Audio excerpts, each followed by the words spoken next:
ఓం శ్రీ గురుభ్యో నమః. మనసెరిగిన మాధవుడు. గుడి తలుపులు తెరుచుకుంటూ లోపలకు వెళ్ళాడు పూజారి. చాలా నిరుత్సాహంగా ఉన్నాడు. ప్రకృతికి కూడా కారణం తెలిసినట్లుంది. నిశ్శబ్దంగా ఉంది. ఈరోజే స్వామి సేవాభాగ్యానికి ఆఖరి రోజు అన్న ఆలోచనే అతనికి భరించరానిదిగా ఉంది. భార్య బిడ్డలకు ఎలా నచ్చ చెప్పాలో తెలియడం లేదు. తన బాధ ఎలా చెప్పుకోవాలో తెలియడం లేదు. అతని గోడు వినేవారెవరు? నిజానికి ఇందులో ఎవరి తప్పిదమూ లేదు. ఎవరికి అతనంటే ఎవరికీ వ్యతిరేకత లేదు. కాలానుగుణంగా వచ్చిన వృద్ధాప్యమే అతని పాలిట శాపంగా మారింది. మెల్లిగా పుష్పాలను కృష్ణుని పాదాల దగ్గర ఉంచి కన్నీళ్లతో తలను పాదాల మీద ఉంచాడు. తనను తాను నిగ్రహించుకుంటూ పూజ చేయసాగాడు. హారతి ఇచ్చే సమయం వచ్చింది. పూజా విధులన్నీ అయిపోయాయి. ఇహ ఆలయానికి తాళం వేయాలి. రేపటి నుంచి తాను రాలేడు అన్న విషయం గుర్తుకొచ్చి వెక్కి వెక్కి ఏడ్చాడు పూజారి. ఇంతకీ ఆ వృద్ధ పూజారి మనోవ్యధకు కారణమేమిటని ఆలోచిస్తున్నారా? దాదాపు 30 ఏళ్లుగా ఎంతో భక్తి శ్రద్ధలతో చిత్తశుద్ధితో శ్రీకృష్ణునికి సేవలందించాడు. అతని జీవితమే కృష్ణమయం అయ్యింది. ఎవ్వరి నోట విన్నా అతని దివ్య భక్తి గురించే చెప్తారు. అయితే కాలానికి అందరం వల్ల గూని వచ్చింది. దానితో స్వామి మెడలో పూలమాలలు వేయాలన్నా ముఖానికి దిద్దాలన్నా గూనితనం వల్ల చేయలేకపోతున్నాడు.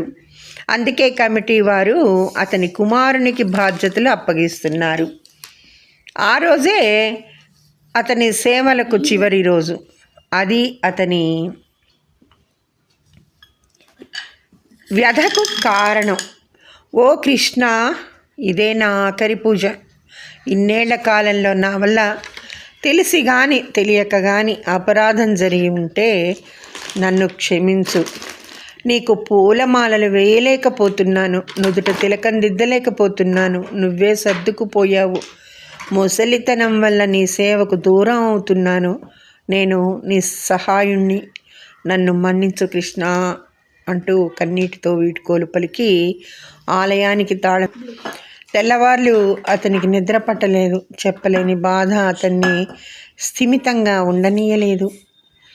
తెల్లవారింది. కుమారుడు ఆలయానికి వెళ్ళాడు. అప్పుడు జరిగింది అద్భుతం. నిజంగానే అద్భుతమే జరిగింది. ఏంటో చూద్దామా? కుమారుడు బిగ్గరగా అరుస్తూ, నాన్నగారు అద్భుతం! ఆయాసపడుతున్నాడు.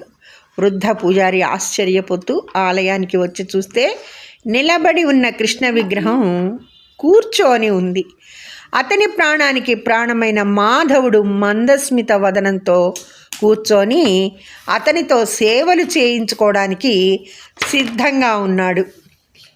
తనతో సేవలు చేయించుకోవడానికి వీలుగా స్వామి తన భంగిమను మార్చుకున్నాడని అర్థమవగానే ఆ వృద్ధుడు తన వయస్సు మర్చిపోయి విగ్రహాన్ని అల్లుకుపోయాడు. తన జన్మ సార్థకమైందని ఆనందంతో కన్నీరు పెట్టసాగాడు. భక్తి అంటే అదే కదా. తనకు తాను సంపూర్ణంగా స్వామి చరణాలకు సమర్పించుకోగలగడమే కదా. అలాంటి వారి పట్ల మాధవుడు కరుణ చూపడంలో ఆశ్చర్యం ఏముంది? ఇది పూరి జగన్నాథుని క్షేత్రానికి దగ్గరలో సాక్షి గోపాలుని మందిరంలో జరిగిన వాస్తవ సంఘటన.